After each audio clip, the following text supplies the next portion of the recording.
नमस्कार दोस्तों, आज की कहानी है मेहनत का फल। दो दोस्त थे, दोनों बहुत अच्छे से रहते थे। एक दूसरे के प्रति बहुत अच्छा लगाव था उनको।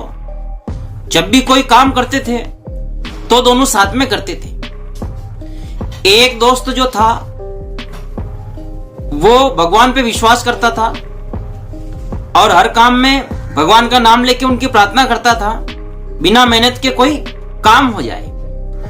और एक दूसरा दोस्त था जो लगातार मेहनत करता था और मेहनत के बल पर ही वो सफल भी होता था और उसका काम भी सफल रहता था।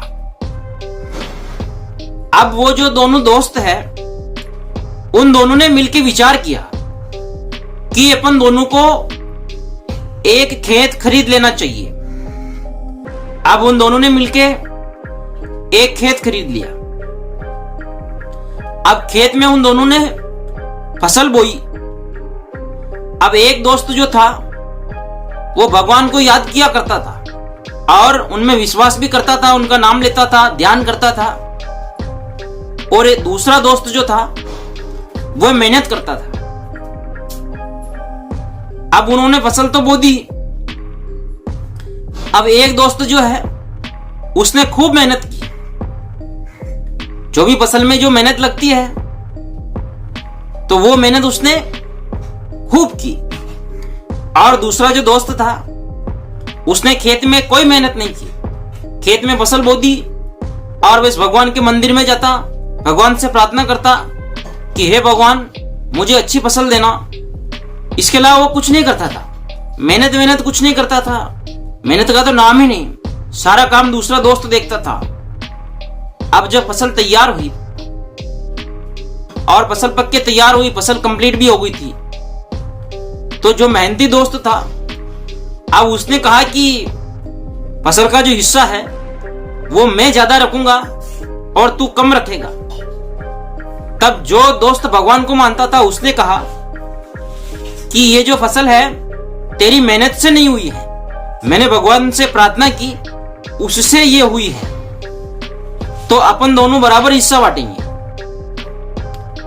अब वो दोनों इस बात को लेकर मुखिया जी के पास गए और वहां कहने लगे कि मुखिया जी, हम दोनों दोस्त हैं, हमने साथ में खेती की है और हमारी फसल पक के तैयार हो गई है। और मेरा एक जो दोस्त है वो भगवान में विश्वास करता है, उनसे प्रार्थना करता है हर काम के लिए, और मैं मेहनत करता हूं। हमने जब फसल बोई थी तो इसने कोई मेहनत नहीं की थी। ये केवल और केवल भगवान से प्रार्थना करता था, खेत पर भी नहीं आता था, कभी कभार आता था तो कोई काम नहीं देखता था, सारी मेहनत मैं ही करता था। अब गांव के मुखिया जी ने दोनों की बात सुनी और मुखिया जी ने कहा ठीक है, मैं आपकी बात को समझ गया हूं। अब मुखिया जी ने उन दोनों को 10-10 किलो चावल दे दिए थे, जिनमें कंकर पड़े हुए थे, साफ सुथरे नहीं थे। दोनों को वो 10-10 किलो चावल दे दिए और कह दिया कि आप जाओ घर पे और कल आना, तो इनको आप साफ करके लाना है, फिर मैं देखूंगा कि आपका फैसला कैसे करना है।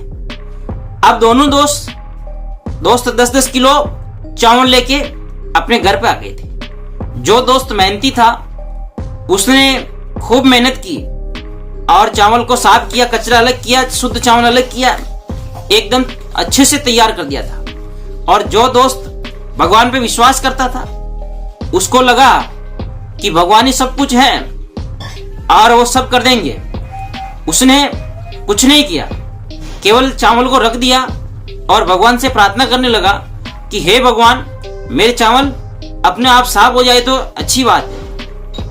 अब जब दूसरा दिन हुआ तो दोनों मुखिया जी के पास गए, 10-10 किलो चावल लेके पहुंचे वहां और मुखिया जी ने दोनों के चावल चेक किए तो एक में तो कचरा था और दूसरा वाला साफ सुथरा था।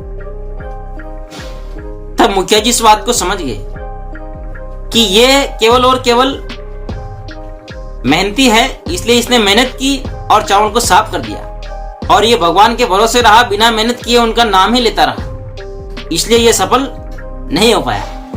तो दोस्तों, कहने का तात्पर्य ये है, हमें जब कोई सफलता प्राप्त करनी होती है तो उसमें मेहनत तो करनी पड़ेगी, बिना मेहनत के सफलता प्राप्त हो ही नहीं सकती है।